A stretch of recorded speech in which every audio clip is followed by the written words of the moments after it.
শহীদ president Ziaur Rahman সাহেব পাকিস্তানিদের মুখের উপর বলেছিল, আমি তোমাদের বিরুদ্ধে বিদ্রোহ ঘোষণা করেছি। I revolt against Pakistan. 16 শহর বিপ্লব উদ্যানত যুবদলের সমাবেশত প্রধান অতিথির বক্তব্যে বিএনপির স্থায়ী কমিটির সদস্য আমিন খসরু মাহমুদ চৌধুরী হইয়ে জনগণের সিদ্ধান্ত জনগণের লইতে দিবেলে অন্য কেউ দিত না পারিব। মানুষের ঐক্যমতের পরিপ্রেক্ষিতে আমরা বাংলাদেশকে সামনে দিকে নিয়ে যেতে চাচ্ছি। আমরা কোনো বিভক্তি চাচ্ছি না এবং সেই জায়গা থেকে বিএনপি সরে দাঁড়াবে না।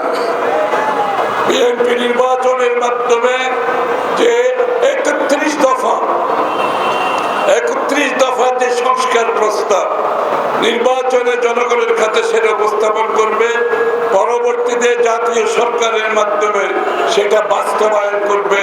সবাইকে নিয়ে ঐক্যবদ্ধভাবে ঐক্যমতের পরিপ্রেক্ষিতে সেটার বাস্তবায়ন হবে।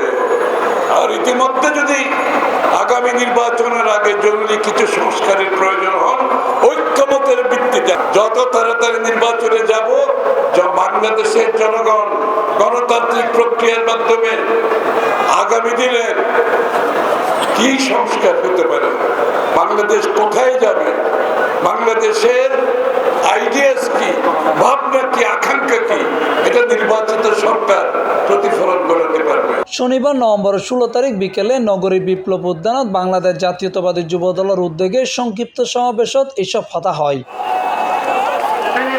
সমাবেশত বাংলাদেশ জাতীয়তাবাদী যুব দলের সভাপতি আব্দুল মুনাইম মুন্নার সভাপতিত্বে বাংলাদেশ জাতীয়তাবাদী যুব দলের সাধারণ সম্পাদক মোহাম্মদ নুরুল ইসলাম নয়নের সঞ্চালনায় উপস্থিত আছেন জেলা উপজেলা সহ চট্টগ্রাম মহানগরের নেতৃবৃন্দ। বাংলাদেশের মানুষের যে গণতন্ত্রের মুক্তির স্বাদ তারা ইতিমধ্যে যে পেয়েছে, বিএনপির নেতৃত্বে আন্দোলনের এই সফলতা, ছাত্র জনতার বিপ্লবের আন্দোলন, বিএনপি দীর্ঘ দেড় যুগের যে আন্দোলন, দেশনায়ক তারেক রহমান নেতৃত্ব দিয়েছেন, আন্দোলনের প্রতি যেই মানুষের সমর্থন ছিল সেটারই আজকের এই প্রতিফলন আমাদের র্যালিতে। আজিয়ালি চিটাংশরত যুব সমাজের যে বিপ্লব, আজ এ বিপ্লব আজ এত নতুন করে শুরু হই দেশনায়ক তারেক রহমানের নির্দেশে স্বাধীনতার সংগ্রামের যে ইতিহাস তার বীরত্বগাথার আদর্শ ধরে রাখবের বিপ্লব। শহীদ রাষ্ট্রপতি জিয়াউর রহমানের শহর এই চট্টগ্রাম এতুনতে স্বাধীনতার ঘোষণা করছে। ইনশাআল্লাহ বাংলাদেশের অগ্রযাত্রা চট্টগ্রামের যুব সমাজের লইনে এই সংগ্রামে তারা ঐক্যবদ্ধভাবে রাজপথে থাকতো। বহুত বছর ফন্ড আর আগেও বিরোধী দলে থাকতো, বহুত বড় বড় র্যালি করছি, কিন্তু আজিয়ে আওয়ামী লীগ সন্ত্রাসী হল নাই, পুলিশ লীগ নাই, আরো স্বতঃস্ফূর্ত জনগণ আরো লাগাইতে হয়েছে ইনশাল্লাহ। সমাবেশ শেষে হালুরঘাট বেতার কেন্দ্র অভিমুখে যুব পদযাত্রা অনুষ্ঠিত হয়। যুব পদযাত্রায় হাজার হাজার নেতাকর্মী সকলের উপস্থিত আছিল। Mohammad Nizamuddin Tipu, C+ TV, Chittagong.